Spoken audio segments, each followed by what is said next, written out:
right there. He looked right at me. All right, guys, I'm out of here. It is, what is it, August 14th. So all the green out here is pretty much done. All the new growth is over. So I'm gonna get in here and get a camera up. This is kind of I'd say an add to cart spot, if you know what I mean. It's a spot I came across last year. I hunted a couple times, saw a nice buck in here. Really never put much focus on it besides that. Got in here and done a little bit of scouting, but there's a few spots I want to try to get some cameras up in here and try not to get ate up by mosquitoes. But we got wood nettles right off the bat. Wore thicker pants today and then got on some rubber boots. So we'll see how it goes. Oh yeah, this transition's getting hit pretty hard. Rub right here. I mean, if this don't look like a buck tunnel coming through here, son. Look at that right there. I feel like that's a trail right through there. Pretty faint ragweed. Yeah, she's thick. So that'd probably be a good spot to keep an eye on, especially here towards October, end of October. I don't see a whole lot of deer sign going through there, but guarantee you there's somewhere, some part of that they're using.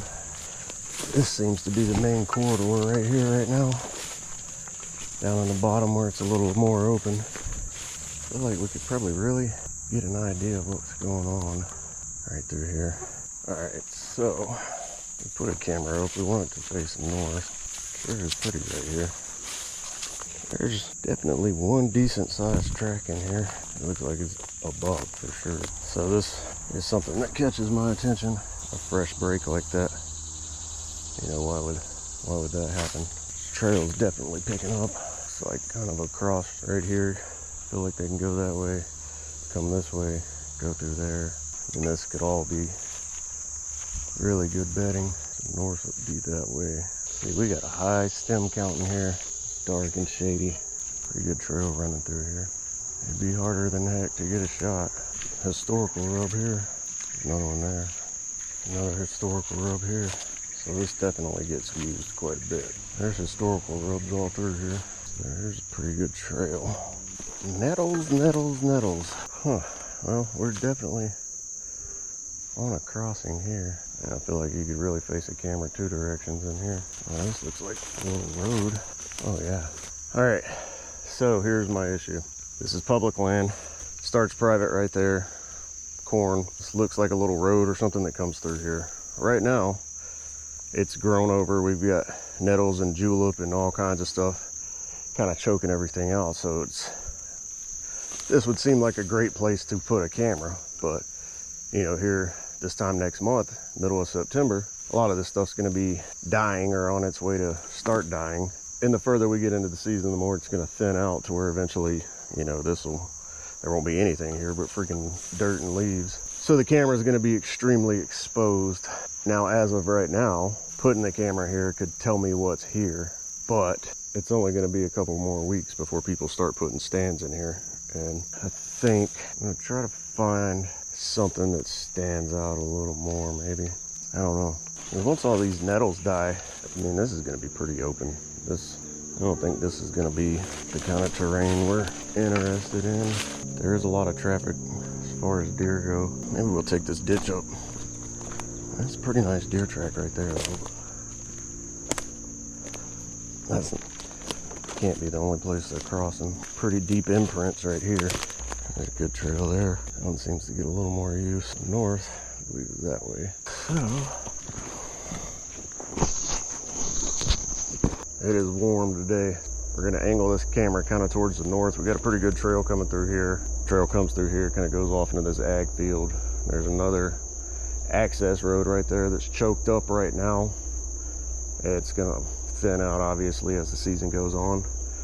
And then we got really nice clear cut that runs along through here. There's another ag field up here. We're gonna put a camera here and see what we see. So this is Amsteel Blue. I want to say this is 1/8 inch. Used it last year. I like it a lot better than the buckles for these sticks. These are just cheap old Cabela's freaking 60 bucks for a 3-pack or whatever it was when I bought them climbing sticks.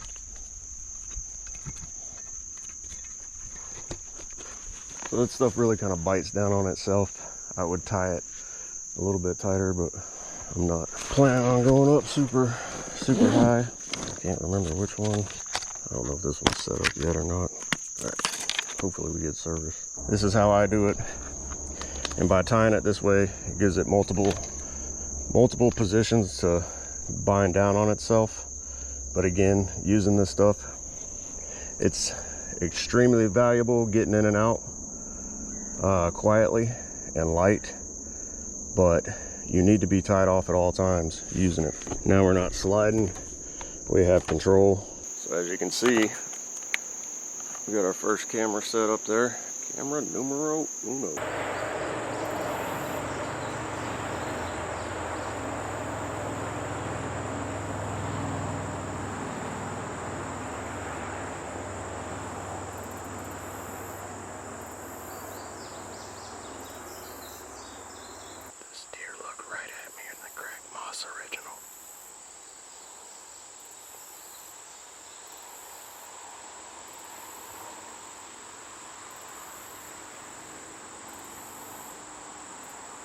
That buck bedded down right there.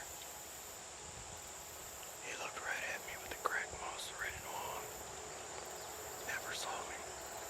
Alright guys, that's going to wrap it up for today. Today was a pretty good day. We got 2 cameras set up. We got pretty close to that buck, which just happened to be about 100 yards from the highway. So it just goes to show how close some of them younger bucks will bed close to the high traffic areas, you know. It's awesome. Saw some buck sign, older buck sign, some historicals, and probably a few that were hit last year. One nice set of deer tracks coming through the corn, but all in all, we accomplished what we set out to accomplish. We got the cameras up, saw a few deer. Thank you guys for joining me, and I will see you on the next one. Be safe out there.